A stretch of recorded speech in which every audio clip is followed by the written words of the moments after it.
Before you spend $2 grand coating your garage floor, let me show you something most homeowners never hear about. Right now, inside your concrete, there's a chemical reaction that never finished. It started the day the slab was poured, and then it just stopped. And finishing it costs about 20 to 30 bucks. That's not hype, that's chemistry. Here's the deal. Concrete looks solid, feels solid, but under a microscope, it looks like a dried-out sponge. It's full of microscopic pores and tiny capillaries. When the water used during mixing evaporates, it leaves those little tunnels behind. And those tunnels are the reason your driveway cracks every spring. Water gets in, it freezes, it expands, crack. More water gets in, repeat, that's the cycle.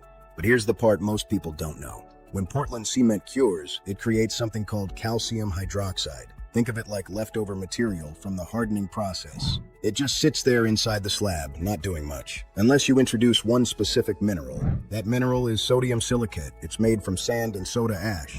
When you dilute it with water and apply it to concrete, it soaks into those pores. Once inside, it reacts with that leftover calcium hydroxide. And what forms is calcium silicate hydrate. That's the same compound that gives concrete its strength in the first place. So you're not adding a coating, you're completing a reaction your slab already started. This isn't some internet myth. Research published in Construction and Building Materials has shown that silicate treatments can significantly reduce permeability and increase surface hardness. In plain English, less water getting in, harder surface, less dusting, longer life.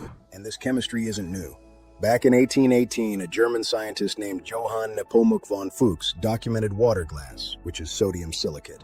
Just a few years later, in 1824, Joseph Aston patented Portland cement in England. So, for over 200 years, we've known about both halves of this equation. Fast forward to today. The global concrete repair market is worth tens of billions of dollars. Epoxy coatings, acrylic sealers, polyurethanes, a lot of them sit on top of the surface. And coatings can work, but they're still layers. They can peel. They can delaminate. Hot tires can lift them. Moisture vapor from below can push them off. A silicate densifier doesn't sit on top. It goes inside.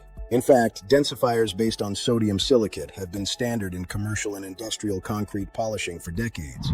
Warehouses, distribution centers, big box stores, airport terminals, surfaces that take serious abuse. It's not exotic, it's just not heavily marketed to homeowners. Let's talk real-world context.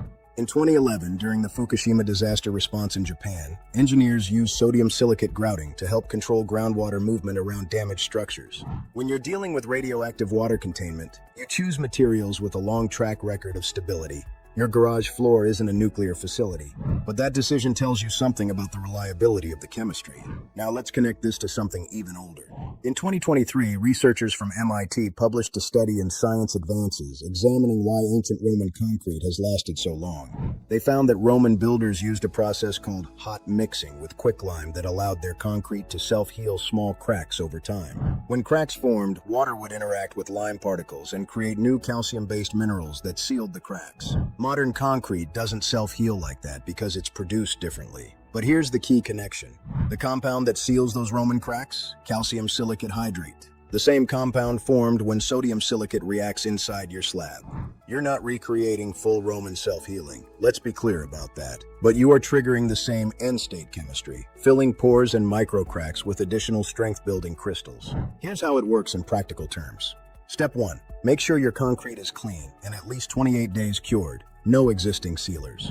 Do a quick test. Drip water on the surface. If it absorbs within a few minutes, you're good. If it beads up, something's already sealing it. Step 2. Lightly dampen the surface. Not soaking, just slightly moist. This actually helps with penetration. Step 3.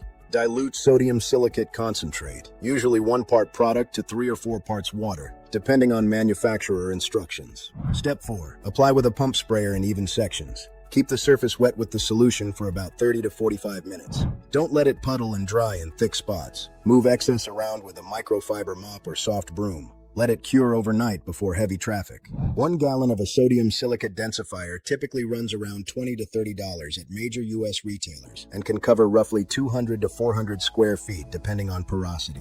For a standard 2-car garage, you're usually in that 1 gallon range, which can run a couple $1,000s depending on prep and region. Different products, different goals, but very different price tags. A densifier is not a waterproof membrane. If you have active water coming through a foundation wall under hydrostatic pressure, this alone won't fix that.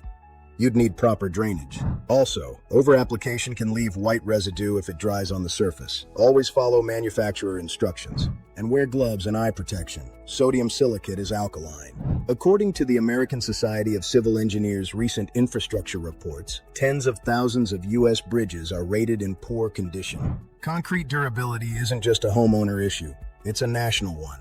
Cement production accounts for roughly 8% of global CO2 emissions. Extending the life of concrete, even at the residential level, means fewer replacements, less waste, and lower long-term environmental impact. Your concrete didn't fully finish its chemistry when it cured. A Silicate densifier helps complete that process by turning leftover compounds into additional strength inside the slab. Because once you understand that, you're not just buying products anymore. You're making informed decisions about the material your entire home sits on. And that changes everything.